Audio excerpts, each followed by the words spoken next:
എൻസൈക്ലോവിങ്സിന്റെ പുതിയൊരു വീഡിയോയിലേക്ക് നിങ്ങൾക്ക് ഏവർക്കും സ്വാഗതം. ഈ വീഡിയോയിലൂടെ നിങ്ങളുമായി ഷെയർ ചെയ്യുന്നത് ഒരു ദശാബ്ദത്തിനിടയിലെ ഏറ്റവും മോശം മാസത്തിലൂടെയാണ് സ്വർണം കടന്നു പോയിരിക്കുന്നത്. ഇതിന്റെ വിശദമായിട്ടുള്ള വിവരങ്ങളാണ് ഈ വീഡിയോയിലൂടെ ഷെയർ ചെയ്യുന്നത്. നമ്മുടെ വീഡിയോസ് ആദ്യമായി കാണുന്ന സുഹൃത്തുക്കളാണെങ്കിൽ ആദ്യമേ തന്നെ ചാനൽ ഒന്ന് സബ്സ്ക്രൈബ് ചെയ്യുക. അപ്പോൾ നമുക്ക് വിശദാംശങ്ങളിലേക്ക് കിടക്കാം.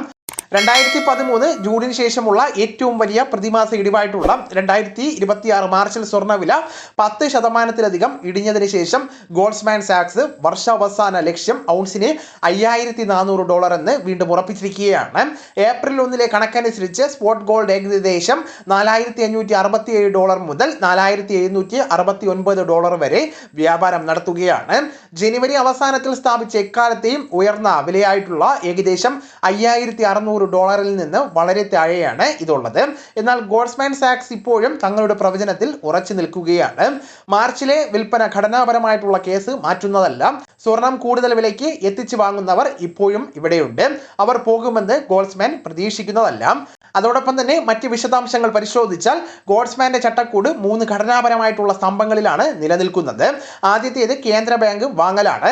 2026 വളർന്നു വരുന്ന വിപണികളിലെ കേന്ദ്ര ബാങ്കുകൾ പ്രതിമാസം 60 ടൺ സ്വർണം വാങ്ങുമെന്നാണ് ഗോൾഡ്സ്മാൻ പ്രവചിക്കുന്നത്. കാരണം രാജ്യങ്ങൾ $US നിന്ന് കരുതൽ ശേഖരം വർദ്ധിപ്പിക്കുകയാണ്.